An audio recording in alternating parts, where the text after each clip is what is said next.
Victoria 3 states, as in Dev Diary 16. Let's talk about states. Now, states in Victoria 3 are controlled by a single country, and their borders are dynamic, so they can change through the course of the game. They can even be destroyed, whereas state regions contain one or more of the states and have static borders. So, for example, the Rhineland is a state region, and it might change over the course of the game, but if there are multiple governments controlling multiple empires, controlling states in the same state region, you might have something like different kinds of Rhineland. For example, Prussian Rhineland, Bavarian Rhineland.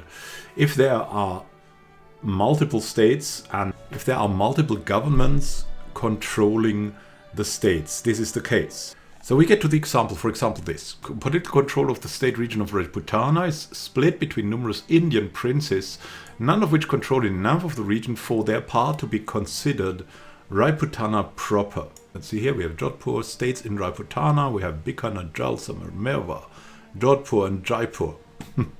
So there's quite a lot of different states in that, and that makes the regions in this state region very different. It's just not Rajputana, it's a couple of different states there.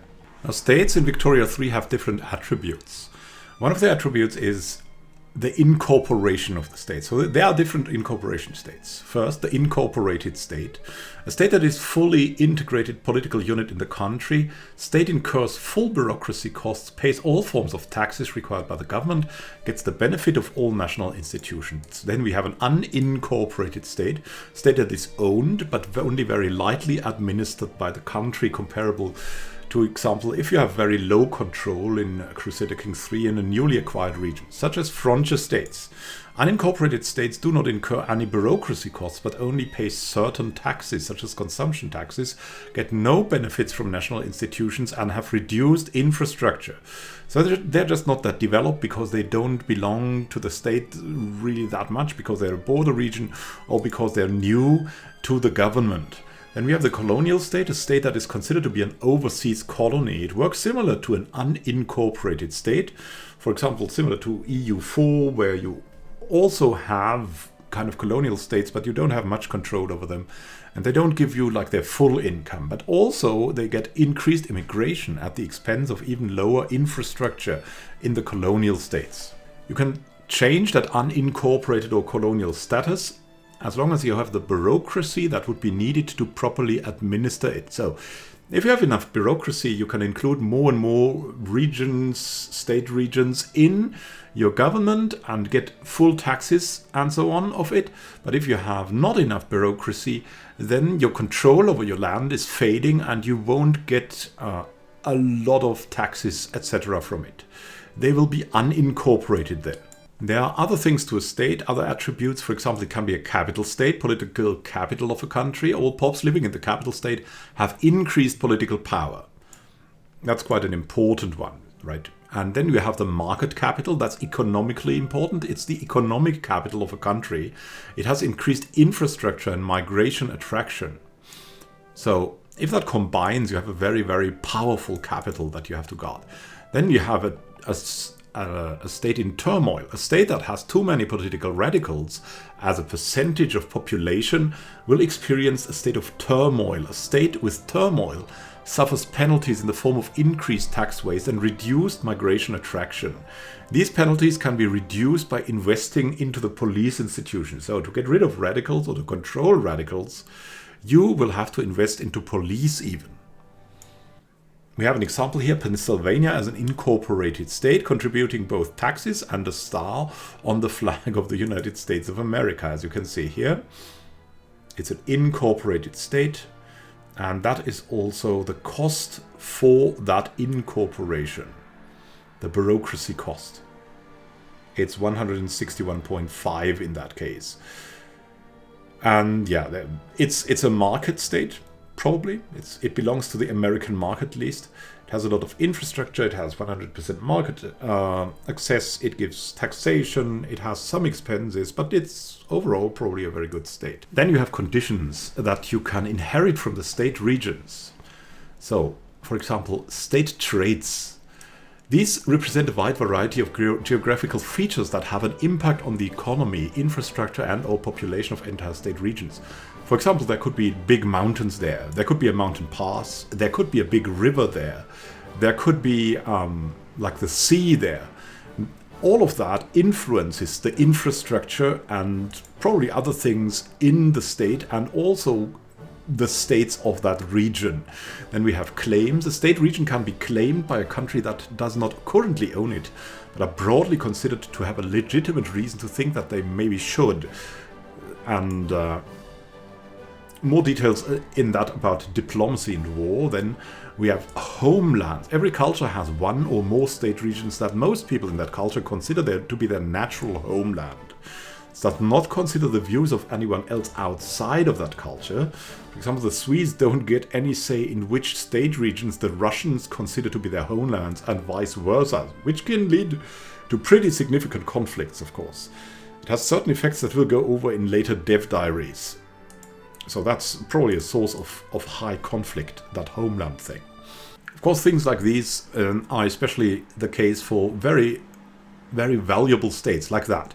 Guano was a central pillar of the Peruvian economy in the mid-19th century, and a war was even fought over control of the Chincha Islands between Spain and Peru. As you can see here. Because sulfur mines. So very, very important states from the resources or from whatever features, like probably the Panama Canal or something like that, are often considered by, of course, a lot of countries because they're so desirable. Then, regarding the economy, states are limited in which resource industry buildings they can support and how large these can get. For example, you can only build as many iron mines as you have iron deposits in a state. Resource limits are a property of state regions, dynamically allocated to the states in the region based on how large of a share the state holds. This proportion isn't just based on the raw number of provinces owned. As an example, potential for fisheries are distributed according to the amount of coastline a state has in the state region, while arable land can be heavily weighted by the amount of prime land which is in each state. While not applicable everywhere, prime land is something we use in states where there is a clear division between fertile and non-fertile land. For example, if there's a desert or a mountain, control of the Nile should matter a lot more to a state in Upper Egypt's arable land than control of the surrounding desert, for example. So, it's a very detailed system for the states, which is very, very welcome. It's a simulation then. It's also possible that there are discoverable resources. These resources, for example, oil, gold, rubber, are either not known about or not considered exploitable at the start of the game, but may be discovered and exploited at a later point. Of course, this is done by certain technologies which will affect both which resources can be discovered and the actual chance of said resource being discovered. So you can have a technology that increases your discovery chance of, for example, gold, or you could have a technology that enables rubber tires. Of course, then you will find more gold, or you will see that, hey, this land is actually good for a rubber plantation. All these functions are in a weighted random fashion, so while the chance of there being a Klondike gold rush at some point during the game is high, it probably won't happen exactly at the same date it did historically. So that's always the spice of life, to truly randomize that. And here you have Yukon, and you can you can see if Scrooge Duck goes there or not. Overview: discoverable resources. There are undiscovered resource deposits in this state. These resources have a chance to be discovered each day if the state is part of a non-isolated state region. So, interestingly, you know if there are discoverable resources. While I think it should be a hidden property, right? Because you don't know before that there's something there. So all in all, I think this is a very straightforward dev diary about the states, and I think the state system, it just seems pretty good. It seems well designed, just like as well designed as Crusader Kings 3, for example, is. It seems wholesome. It seems something very economic. It seems something very considerate.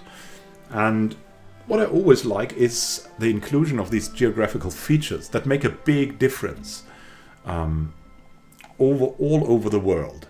So thank you for watching. Happy gaming to you. Looking forward to Victoria 3. Who knows when it will come, but it seems like it will be good and it will not be bland. So have a great time until next time and happy gaming. This is Immanuel Can signing out. See you soon and have a good time until then.